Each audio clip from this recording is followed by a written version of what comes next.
Hi, Bob. So great to see you again, as always. Usually we meet at NAB in your big booth, but we're not there this year. So I guess we're all losing the miles, losing Yeah, the opportunity to eat too much and drink too much and maybe gamble.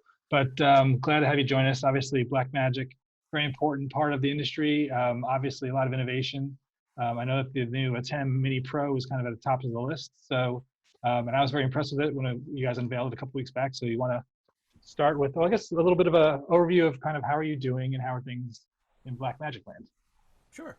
Yeah, thanks. Yeah, hunkering down as we can. Got the setup down in the basement using an ATEM Mini Pro and a pocket camera. But yeah, one of the things that we had a concern originally was trying to get our product out of out of the warehouses in California and out to the distributors. But we were able to sort that out, so we've got social distancing going on there and a fraction of the people in the offices. But so far so good, and happy to get some of these products out there because people are using them now. Yeah, sure. I mean, obviously, a lot of your products are in this, I don't want to call it the sweet spot right now, but in a socially distanced world, they're in the sweet spot. Yeah, for sure. And it was fortuitous that we had a new ATEM Mini Pro, in the works, and we're able to kind of push it forward to get it out there now when people need it. So we're trying to get them out as fast as possible. So Yeah, sure. So let's go through it because that's some really cool features. ATEM Mini Pro is, it's a new low-cost live production switcher, and it's designed to allow live streaming. See, the idea here is you get four HDMI inputs, and and then you can do streaming, and it's an all-in-one panel design there. The idea also that you can record and stream all from the same box. So on the back here we have the four HDMI inputs, one HDMI out, two additional mic inputs. The four HDMIs can be embedded audio in too, and then we have that USB-C out, and so that's to connect to the computer or to be used to record, and I'll get to that in a second. And then of course there's a Ethernet control, and that's to control the ATEM or do the live streaming. And the idea with this live streaming bit is that the fact that we have the ability to live stream straight from the box. And what that means is we have an encoder built in. And this way, the computer isn't trying to chug along and do the encoding. The encoding's done inside the ATEM Mini Pro. And then on the front panels, you can actually enable the streaming straight from the panel there. There's buttons up on the top right. And then there's the one for streaming on and off. Then there's the one for record on and off. So the record capability comes in so that you can hook up a USB-C drive to that USB-C output, and there you're able to actually record the same stream that you're streaming. So if you're streaming at 40 megabits per second, you're going to record the same feed. But in the software that we did with the new update to the cameras, it can put the cameras in record too into, and I'll get to that in a second. But this has the same features as the original. It has the DVE, so you have picture-in-picture that you can move around from the front panel. And it has a new multi-view, and the multi-view is cool because you can also control it from that. It's coming out the HDMI output, but you can control what feeds that output straight from the panel. So I can change it from multi-view to just program or any of the four inputs. So that's kind of good. And then, have the standard transitions that you have there as you would normally would. And the software also works the same way. So the software that we use for all the ATEMs is the same. And again, this ATEM Mini Pro is $595.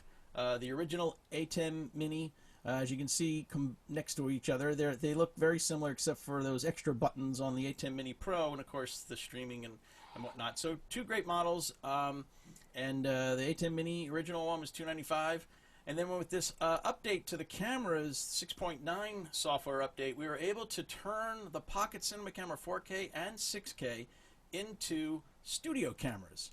So now you have the ability to plug them straight into an ATEM Mini or Mini Pro, and you get the controls that you get with our studio cameras for the color correction. So you can do the color correction just like you do in the other switchers and the studio cameras, and now you could have four of these cameras, and you get tally, so you get program and preview. Right now, my camera's in preview, so I see a green light, so I know I'm not on, and I'm playing the slides instead.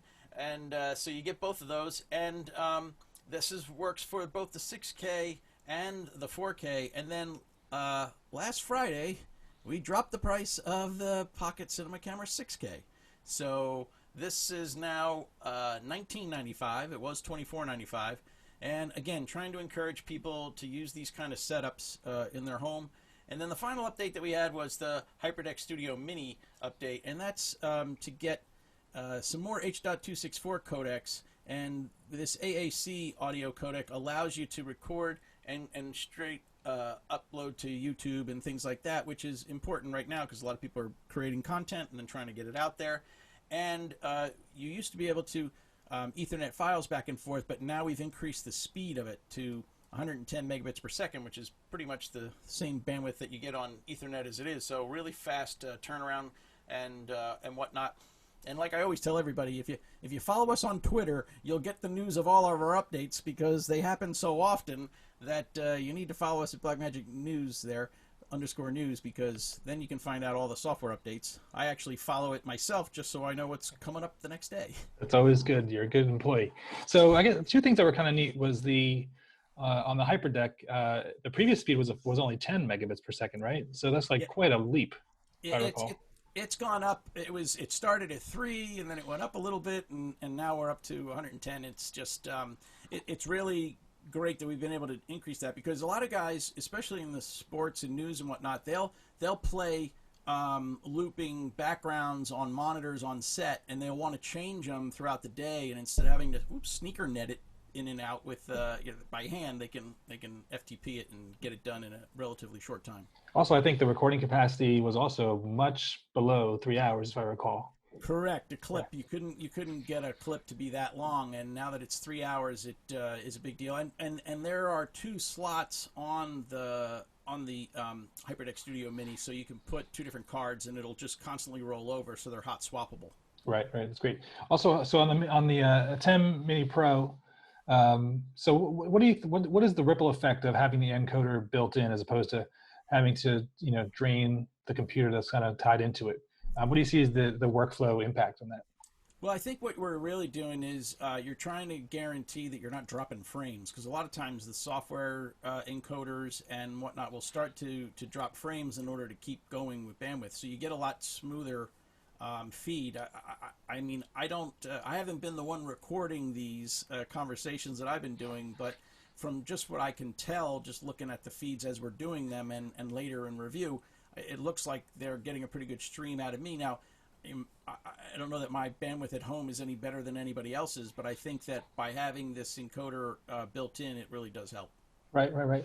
So as far as the, we are in a little bit of a new universe for hopefully only a few months, could be 5 to 6, could be a little longer. What's your sense as far as what you're hearing from the customers and clients in the field, as far as how they're kind of look to use your tools to kind of, either transition into totally new workflows that will stick around, or just kind of get through until they get back to the regular business, if you will?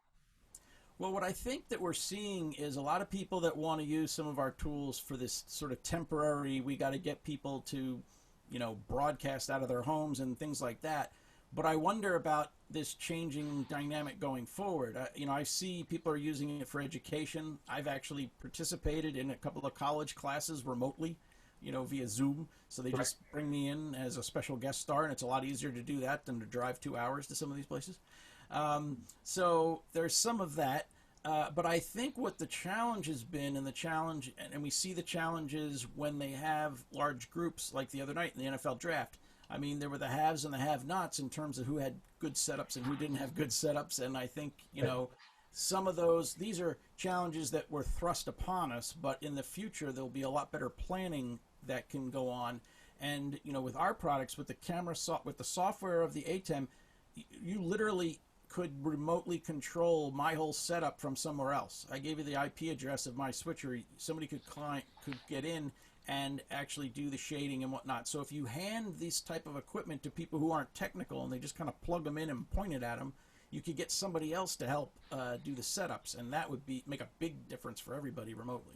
Yeah, yeah. It seems that one of the big trends were, from talking to our members, a lot of these workflows were maybe 3 or 4 years down the road that they were looking at, and now all of a sudden they're saying it's 3 to 4 months.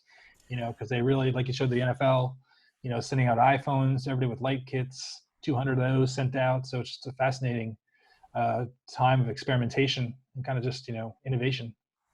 Yeah, I think a lot of these types of this type of workflow and doing these types of even these interviews and things like that, people knew it could kind of be done, but when you get thrust upon it, then you start to say, well, actually, this isn't so bad. We could probably do this. I've had guys send me videos letting me know what the best situation is. Don't hold your computer near a window and all those kind of things. And Right. as we learn more and more about that, I think that because if the quality's good enough, then people will still watch. I mean, it's great. Sure, sure. So any closing comments before we let you go and get back to the sitting in our houses?